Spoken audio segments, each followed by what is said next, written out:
Hello everyone, welcome once again to plus minus. मेरा नाम है कार्तिक और आप सभी 2023 के DSSB एग्ज़ाम्स की तैयारी अच्छे ढंग से कर रहे होंगे, यही उम्मीद करता हूं। और उसी तैयारी को थोड़ा और इम्प्रूव करने के लिए आज से मैं एक शॉर्ट वीडियो सीरीज़ स्टार्ट कर रहा हूं, जिसमें हम मैथ्स के कुछ चुनिंदा क्वेश्चंस देखेंगे। जैसे कि मैं आपको दिखा दूं, कुछ जो क्वेश्चन हमारे सामने आप लोगों के दिख रहे हैं, 4-5 क्वेश्चन हैं। ये हर क्लासेस में ऐसे शॉर्ट वीडियोस में देखेंगे। और फिर ये क्वेश्चंस जनरली वो होंगे जो पहले कभी एसएससी पूछा करती थी और अब DSSB भी उन्हें पूछ रहा है 2022 से। तो ये 2022 के जितने भी एग्ज़ाम्स हुए थे उनमें से उठाए हुए क्वेश्चंस रहेंगे और आप लोगों के आगे आने वाले एग्ज़ाम्स में भी ये हेल्प करेंगे। ये एसएससी पहले पूछती आई है, तो अब एसएससी ने ये क्वेश्चंस छोड़ दिए हैं पूछने, तो अब DSSB ने उठा लिए हैं। वैसे तो ये ईजी है, पर DSSB के लिए न्यू क्वेश्चंस बनते हैं। तो आगे चलिए देखते हैं। पहला क्वेश्चन है, बहुत आसान सा है, एक बड़ा स्टेटमेंट का जरूर दिख रहा है, बट इसको सॉल्व करने का तरीका हमारे पास बहुत प्यारा है। देखिए, 1 year ago a population of a town was 18,000। In 1 year male population increased by 15% and female population is increased by 10%। If total population is increased by 13%, then what is the total number of males in town at present. यानी कि at present, ये अभी present है और इससे एक साल पहले 1 ईयर अगो तब कितनी जनसंख्या थी? 18,000 जनसंख्या थी। चलिए अब इसको सॉल्व कैसे करेंगे भाई। पहले की ही बात करेंगे, एक साल पहले की ही। ये 18,000 अगर हमारे पास जनसंख्या थी, उसमें कुछ हमारे मेल्स भी होंगे और कुछ क्या होंगे, फीमेल्स होंगे। ऐसे क्वेश्चन को ना हम क्या करते हैं जनरली, कि जब हमें दो चीज़ों की, दो हिस्सों की, चीज़ों की भी नहीं कहूँगा, दो हिस्सों की बोला गया है, तो दो हिस्सों की अगर हमें अलग अलग परसेंटेज दे रखी है और उसके बाद कंबाइंड परसेंटेज भी दे रखी है, तब हम इसमें एलिगेशन वाला मेथड लगा लेंगे। तो मेल की जो पॉपुलेशन है वो इंक्रीज कितने से हो रही है भाई? यहाँ पे बोला गया है 15% से, तो यहाँ पे हम करेंगे भाई 15% से ये वृद्धि हो रही है। उसके बाद फीमेल की जो पॉपुलेशन है उसको 10%, 10% से बढ़ा दिया है, 10% से। अब जो बोला गया है कि जो टोटल इंक्रीज हुआ है ना, वो 18,000 पे इंक्रीज हुआ है और वो कितने का हुआ है? 13% का इंक्रीज हुआ है। टोटल जो आबादी थी ना, वो बढ़ गई है 13% के हिसाब से। तो यहाँ पे हम करेंगे 13% का। अब साफ देखेंगे कि भाई अगर ये हमारी 10 थी, तो हम क्या करते हैं, जो बड़ा होता है उसमें से घटाते हैं। 13 में से 10 जाएंगे तो ये 3 आ जाएगा, और यहाँ पे 15 हमारा बड़ा है, तो 15 में से 13 जाएंगे तो 2। तो ये 3:2 आ गई। ये 3:2 आया क्या है एक्चुअली में? ये आ गया हमारा मेल रेशो फीमेल। ये आ गया है 3:2 का। और ये कब का आया है? ये प्रेजेंट का आया है। ठीक है, ये जब ये 18,000, प्रेजेंट नहीं सॉरी, मतलब एक साल पहले का, जब ये हमारी पॉपुलेशन 18,000 थी, तब क्या थी, अनुपात क्या था मेल और फीमेल का? ये आया है 3:2। ठीक है, अब हमें पूछा गया है कि भाई एट प्रेजेंट बताना है, यानी कि एक साल बाद बताना है, आफ्टर 1 ईयर। किसके? जब 18,000 थी ना, उसके एक साल बाद के बताना है। तो वो क्या हो जाएगा? वो प्रेजेंट ईयर हो जाएगा, वो प्रेजेंट ईयर हो जाएगा। चलिए, अब हमें मेल का ही बताना है कि टोटल नंबर ऑफ मेल। तो भाई हमें ये पता है ना कि भाई पहले कितने थे? पहले थे हमारे 3:2 के हिसाब से थे, तो यानी कि हमारा 5 हमारा किसके बराबर था? 18,000 के बराबर था 5। तो हमारा मेल कितना हो जाएगा, यानी कि 3 कितना हो जाएगा? यहाँ से हमारी मेल की वैल्यू हो जाएगी 3 कितनी हो जाएगी? 5 से जब हम इसे काटेंगे तो ये जाएगा हमारा 3 पर, और उसके बाद ये कटा हमारा 6 पर, फिर ये आ जाएगा 3600 गुणा में 3, यानी कि 0 0, 6 इंटू में 3 18, 3 इंटू में 3 9 और 1, 10,800 मेल थे एक साल पहले, जब कुल आबादी 18,000 थी। कुल आबादी 18,000 थी और एक साल उस टाइम पे मेल यानी कि पुरुष थे 10,000। तो अब कितने हो गए प्रेजेंट टाइम में? कितने हो गए ये? अब ना मेल बढ़ गए हैं। मेल कितने बढ़ गए हैं? Increased by 15%। कितने हो गए? 15%। तो पहले कितने थे भाई? 10800। 15% की वृद्धि हो गई है, यानी कि मल्टीप्लाई किससे करेंगे? 115 अपॉन में 100 से। तो डबल जीरो ये कैंसिल आउट हो जाएगा। 108 गुणा में 115 जब आप करोगे तो ये आ जाएगा 12,420। 12,420 आपका आंसर आ जाएगा। तो भाई 12,420 पुरुषों की संख्या हो गई है एक साल बाद, जबकि वृद्धि हुई थी उसमें 15% की। ये पूरा तामझाम हमने इसलिए करा क्योंकि जब 18,000 कुल पॉपुलेशन थी ना, तब हमें ये नहीं पता था कि भाई पुरुष कितने हैं महिलाएं कितनी हैं। क्या तो पहले वो रेशो बता देता कि भाई इक्वल में है तो हम 9,000 कर लेते। हमें नहीं पता था कि वो किस अनुपात में है या फिर कितनी संख्या किसकी है, तो हमें पहले निकालनी पड़ी पुरुषों की संख्या जब 18,000 थी, फिर उसके बाद उसमें 15% बढ़ा के हमने 12,420 कर दिया। तो इस तरीके से आपका ऑप्शन नंबर सी हो जाएगा। अच्छा क्वेश्चन था, एलिगेशन वाले मेथड से करा। इसका एक और मेथड होता है एलिगेशन का मेथड, जिसमें हम ये 13% अगर नहीं दिया होता ना, ये 13% नहीं दिया होता, तब हम उसको दूसरे तरीके से मेथड से कर लेते, उसे हम स्किप मेथड भी कह लेते हैं कई बार। एक तीसरा मेथड होता है इक्वेशन मेथड, वो थोड़ा लंबा पड़ता है और उसमें ना थोड़ा घुसने का मन भी नहीं करता। ये एलिगेशन मेथड हमारा बढ़िया मेथड है, क्योंकि मिक्सचर एंड एलिगेशन जब पढ़ते हैं तो एलिगेशन आपको एक चैप्टर के रूप में नहीं, एक टॉपिक के रूप में पढ़ाया जाता है कि भाई एक एलिगेशन एक ऐसा टॉपिक है जो कि आपके अलग अलग चैप्टर्स में काम आएगा, एक कॉन्सेप्ट के रूप में पढ़ाया जाता है। तो वहाँ यहाँ पे हमने यूज़ करा। चलिए नेक्स्ट क्वेश्चन पे चलते हैं। टाइम एंड वर्क का क्वेश्चन है, 6 घंटे पर डे। एक R1 है, उसने काम करा, R1 है, उसने कितना काम करा, यहाँ पे टाइम लिखेंगे, कितने घंटे काम करे, या फिर इसको टाइम नहीं एच कर लेते, कितने आवर्स काम करे, ये हमारा डे कर लेते, कितने दिन काम करा, और यहाँ पे हम निकालेंगे टोटल आवर्स। तो पहले कितने काम करा, R1 ने कितना काम करा है, 18 दिन काम करा है 6 घंटे के रूप में, 6 घंटे और 18 दिन काम करा है, ठीक है। 15 घंटे काम करा है R2 ने 12 दिन, R2 यहाँ पे हमारा 15 घंटे काम करा है 12, यहाँ पे हमारे कितने होगा 12 दिनों के लिए, ठीक है। तो यहाँ पे हमारे टोटल घंटे कितने हो गए, 18 इंटू में 6 करेंगे 108 हो गए, और यहाँ पे 15 इंटू में 12 करेंगे, 15 इंटू में 10 करा पहले 150, उसके बाद बचा हुआ था 2, 15 इंटू में 2 करा 30, तो 150 प्लस में 30 180, तो टोटल घंटे यहाँ पे हो गए 180। अब हमें इसका क्या लेना होता है, एलसीएम। अब हम यहाँ पे एलसीएम लेंगे, और एलसीएम मैंने आप लोगों को बहुत बार सिखाया हुआ है, बहुत आसान है। जो बड़ी वैल्यू है उसको एज इट इज़ यहाँ पे रख दो, और उसके बाद अब ये चेक करो कि जो ये 108 यानी कि छोटी वैल्यू है, उसका क्या पार्ट, क्या कौन सा हिस्सा 180 में आ चुका है, उसको तो छोड़ देंगे, और जो नहीं आया उससे यहाँ पे मल्टीप्लाई करेंगे। तो वो कैसे चेक करेंगे, तो ध्यान से देखिएगा। 180 को मैं ऐसे भी तो लिख सकता हूँ कि 2 गुणा 90, ठीक बात है, इस तरीके से लिख सकता हूँ मैं भाई। अब और 2 गुणा में 90, और 108 को मैं इस तरीके से लिख सकता हूँ कि 12 गुणा में 9, ठीक है, इस तरीके से लिख सकता हूँ। अब मैंने यहाँ पे 90 को भी इस तरीके से लिख दिया कि 9 गुणा में 10। तो अब यहाँ पे देखो, जो कॉमन ये हमारा 180 लिख दिया था, बड़ी वैल्यू थी, उसमें हमें ये चेक करना है कि छोटी वाली वैल्यू का कौन सा पार्ट आ चुका है। तो यहाँ पे देखेंगे 9, यहाँ पे 9 दिख रहा है, तो ये पूरा का पूरा काट दो भाई, 9 तो हमारा हिस्सा एलसीएम में ऑलरेडी आ चुका है, तो वो हो गया। अब हमारे पास क्या बचा है, ये हो गया 9, तो हमारे पास 2 बचा है और 10। अब यहाँ पे देखिए 12 है, 12 को मैं ऐसे लिख सकता हूँ 4 इंटू में 3। अब बोलोगे जी बिल्कुल लिख सकते हो। अब मैं 2 इंटू में 10 है, इसको ये 20 था, यहाँ से कितना बच गया था 20, 20 को ऐसे लिख सकता हूँ 4 इंटू में 5, ऐसे लिख सकता हूँ, ठीक है। तो ये जो 4 है ना, ये यहाँ से कट गया है क्योंकि इसमें आ चुका है 4। अब हमें ये नहीं देखना कि भाई 5 108 में आ रहे हैं, नहीं, सिर्फ हमें 108 की चीज़ें देखनी थी जो 180 में आ चुकी हैं। अब यहाँ पे क्या क्या आ चुका था भाई, 9 आ चुका था, 4 आ चुका था, बचा क्या था 3, ये 180 में नहीं आया था। क्यों, क्योंकि यहाँ पे सिर्फ 5 बचा है और यहाँ पे हमारे पास 3 बचा है, तो कॉमन पार्ट नहीं बचा। अब हम इसे यहाँ से 3 से मल्टीप्लाई कर देंगे। ये एक प्रैक्टिस के साथ आने वाला तरीका है, ये बहुत फास्ट तरीका है, इतना सब कुछ लिखना नहीं पड़ता जितना मेरे को आपको एक्सप्लेन करने में लिख के दिखाना पड़ रहा है। तो इस तरीके से अगर आप लोग एलसीएम निकालना सीख गए तो आप किसी भी संख्याओं के एलसीएम निकाल लोगे तुरंत, ठीक है। अगर अभी भी आपको ऐसा लग रहा है कि एलसीएम निकालना नहीं आया है इस मेथड से, तो आप लोग मेरी पुरानी क्लास जिसमें एलसीएम और एचसीएफ मैंने पढ़ाया हुआ है उसको आप देख सकते हैं। चलिए, ये तो बात थी भाई एलसीएम की, एलसीएम हमारा आ गया। अब हम एफिशिएंसी निकालेंगे।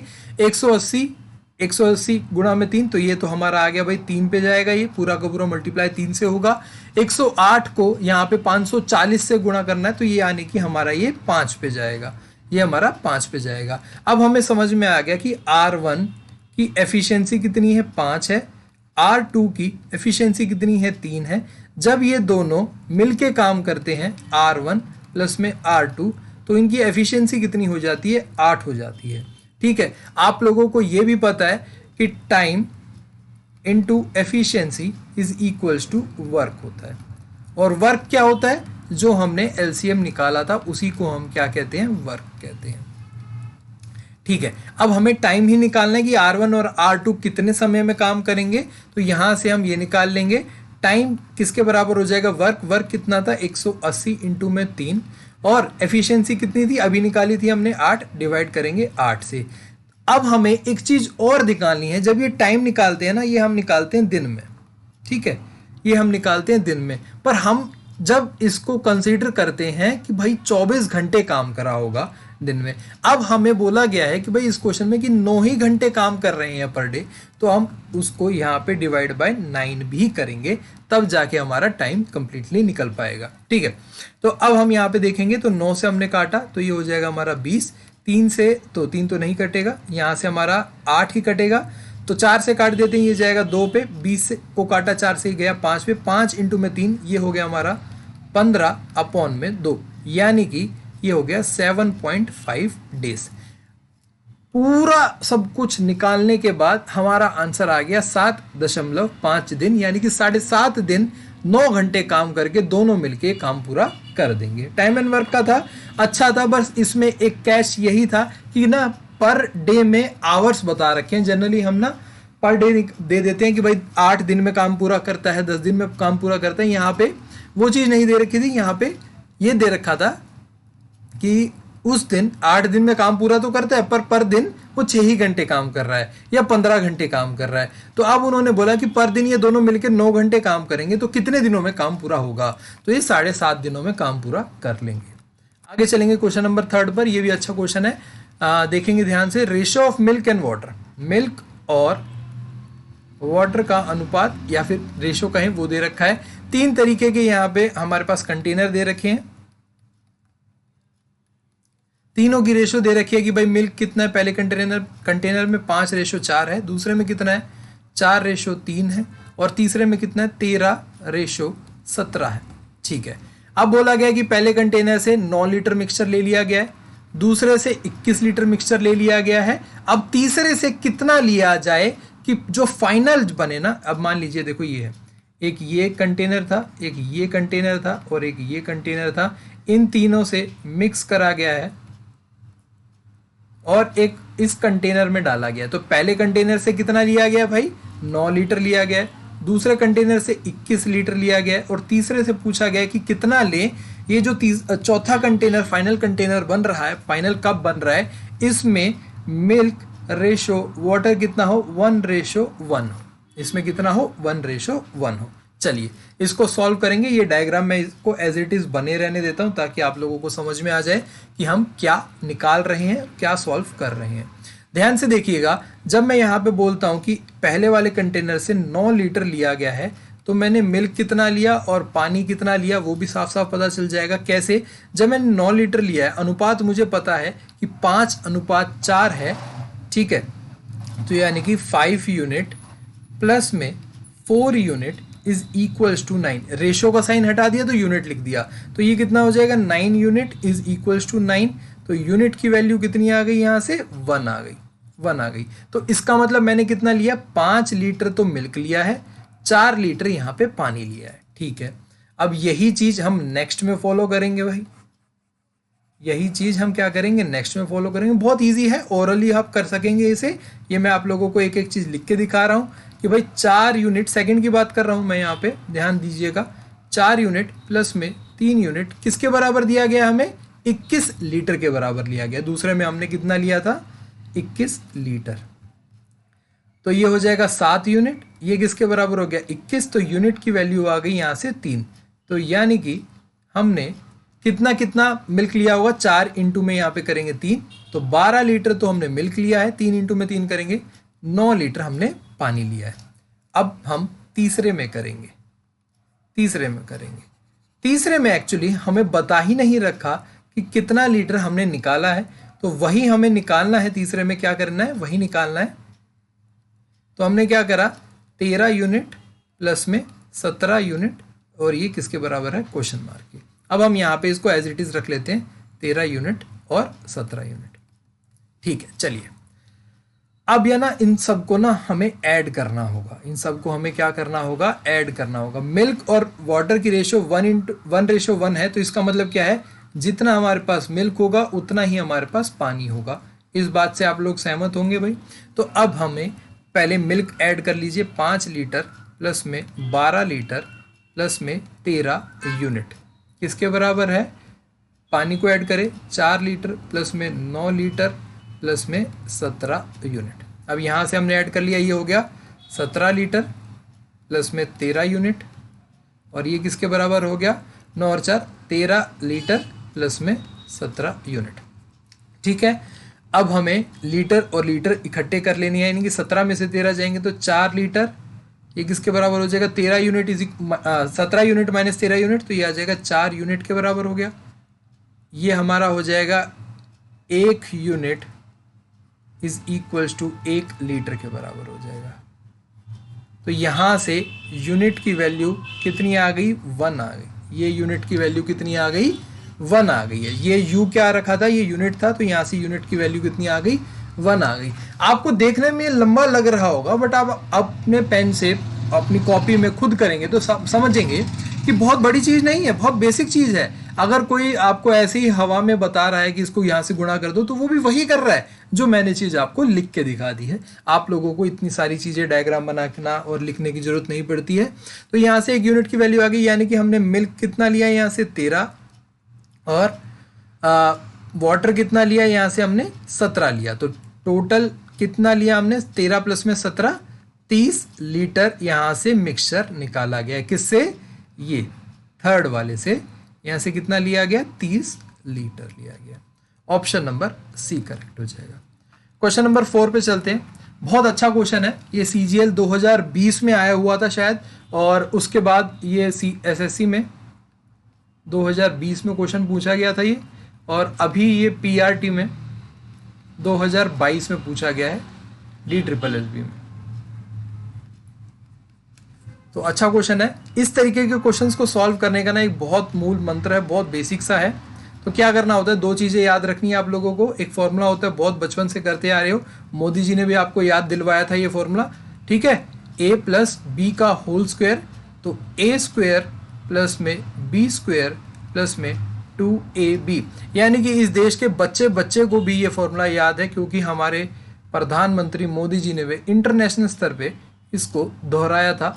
a माइनस बी का होल स्क्वायर है, तो ये भी आप लोगों को पता होगा, a स्क्वायर प्लस में b स्क्वायर माइनस 2ab। ये 2 चीज़ें आप लोगों को याद रखनी है बस। इसका किस तरीके से यूज़ करना है ध्यान से देखेंगे हम। बोला गया कि 14 प्लस में 8 अंडर रूट 3, ठीक है। इस पूरी टर्म को ना आपको कन्वर्ट करना है एक्चुअली में इसमें। क्यों कन्वर्ट करना है वो आगे चल के समझ में आ जाएगा। बोला क्या गया है, हमें स्क्वायर रूट निकालना है किसका, इस पूरे का, यानी कि हमें एक्चुअली में जो निकालना है ना वो ये है कि इसकी वैल्यू निकालनी है, हमें इसकी वैल्यू निकालनी है। तो हमें इसकी निकालने के लिए पहले तो इसको कन्वर्ट करना होगा अपने इस रूप में। ये a माइनस नहीं, यहाँ पे प्लस है, तो यहाँ पे प्लस वाले माइनस वाले के रूप में नहीं कन्वर्ट करने लग जाना, प्लस के रूप में। वो देखेंगे हम किस हिसाब से हमें करना है, प्लस के फॉर्मेट में करना है, माइनस के में करना है। तो सबसे पहले तो ये जो 2 है ना, ये इंपॉर्टेंट है, इसको लेके आओ। तो पहले इसको ब्रेक करो भाई, तो 2 से मल्टीप्लाई करोगे, यहाँ पे 8 को तोड़ा तो यहाँ पे आ जाएगा 2 × में 4 8 होते हैं, तो ये टूट गया, और अंडर द रूट 3 आ गया, ये आ जाएगा 14 प्लस में, ठीक है। अब ये 2 तो आ गया है, और ये 14 है ना, ये क्या है, a प्लस में b है, ठीक है, यानी कि a स्क्वायर प्लस में b है, b स्क्वायर है, और ये क्या है 2ab है, ठीक है। तो ये 2 तो आ गया है भाई, a 4 हो सकता है और b अंडर द रूट 3 हो सकता है। बट ध्यान से देखेंगे तो हमारे ऑप्शन में अंडर द रूट 3 नहीं मिल रहा है। तो इसका मतलब क्या है, ऑप्शन पे नजर दौड़ाई तो हमने देखा कि दोनों जो a और b की जो वैल्यू दिख रही है हमें, वो क्या दिख रही है, अंडर द रूट वाली दिख रही है। तो इसका मतलब ये हमारी जो वैल्यूज है, दोनों ही a और b की जो वैल्यू होगी ना, वो हमारी अंडर द रूट वाली होगी। तो ऐसे केस में हम क्या करेंगे, इस 4 को भी ना स्क्वायर रूट के अंदर ले जाएंगे। 4 को स्क्वायर रूट के अंदर ले जाएंगे तो क्या हो जाएगा 16, तो ये हो जाएगा 2 × में अंडर द रूट 16 × में 3 48। अब 14 को इस तरीके से ब्रेक करना है कि उनकी गुणा करें तो 48 आ जाए, उनकी गुणा करें तो 48 आ जाए। तो ये क्या होता है, मल्टीप्लाई करें तो 48 आ जाए, तो क्या होगा 8 प्लस में 6। तो ये हमारा बन गया है a square plus B square plus 2ab। कैसे, a स्क्वायर की वैल्यू कितनी आ गई है हमारी, ये आ गई है 8, b स्क्वायर की वैल्यू कितनी आ गई है हमारी 6, और 2ab की वैल्यू आ गई है हमारी 2√48। ठीक है, चलिए अब क्या है ध्यान से देखेंगे हम। तो इसको a की वैल्यू कितनी हो जाएगी √8, b की वैल्यू कितनी हो जाएगी √6। ठीक है, इसको मैं इस तरीके से लिख सकता हूं कि √a का स्क्वायर, थोड़ा साइड में लिख देता हूं, इसको हटा देता हूं,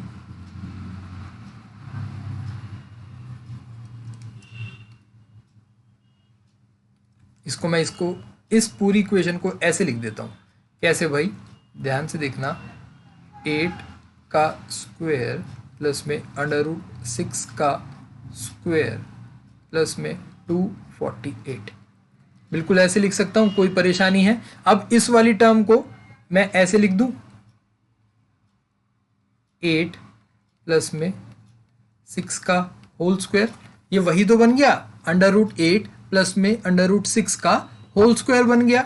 ठीक है, तो हमने बेसिकली करा क्या, हमने कन्वर्ट किसको किस में कर लिया, हमने करा 14 प्लस में 8 √3 को किस में बदल दिया भाई, √8 प्लस में √6 के होल स्क्वायर के बराबर हमने बदल दिया। ये बात आप लोगों को क्लियर हो गई होगी। ये पूरा समझाने के लिए ही मैंने आप लोगों को करा था।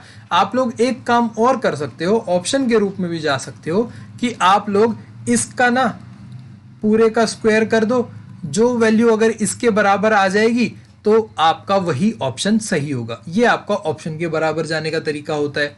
ठीक है, ऑप्शन से सॉल्व करने का तरीका होता है। ऑप्शन से सॉल्व नहीं करना चाहते थे, कॉन्सेप्ट पता लगाने चाहते थे, तो कॉन्सेप्ट मैंने आप लोगों को बता दिया है। अब हमें वैल्यू किसकी निकालनी है, अब हमें इसका स्क्वायर रूट निकालना है, तो इसका भी हम स्क्वायर रूट कर देंगे और इस पूरी टर्म का भी स्क्वायर रूट कर देंगे। 2 से ये स्क्वायर रूट कैंसिल हो जाएगा, तो आंसर क्या आ जाएगा आपका आंसर आ गया √8 प्लस में √6। ये आप लोगों को आंसर आ गया, ऑप्शन नंबर 4 आंसर आ गया है। ठीक है, ये अच्छा क्वेश्चन था। उस टाइम पे जब एसएससी में भी आया था तब भी इसकी काफ़ी चर्चा हुई थी, और पिछले साल पीआरटी में भी आया था तो भी इसकी चर्चा हुई। आई गेस पता नहीं शायद हुई या नहीं हुई, पर मैंने तो कर दी अपनी तरफ से चर्चा। उम्मीद करता हूँ कि आगे कभी भी एग्जाम में आए तो आप लोग इसका आंसर आराम से निकाल सकेंगे। 5वां क्वेश्चन है, ये बहुत इजी क्वेश्चन है, इसके बहुत सारे ट्रिक आप लोगों को भी पता है, या फिर बेसिक सिंपल से करोगे तो भी कर लेंगे।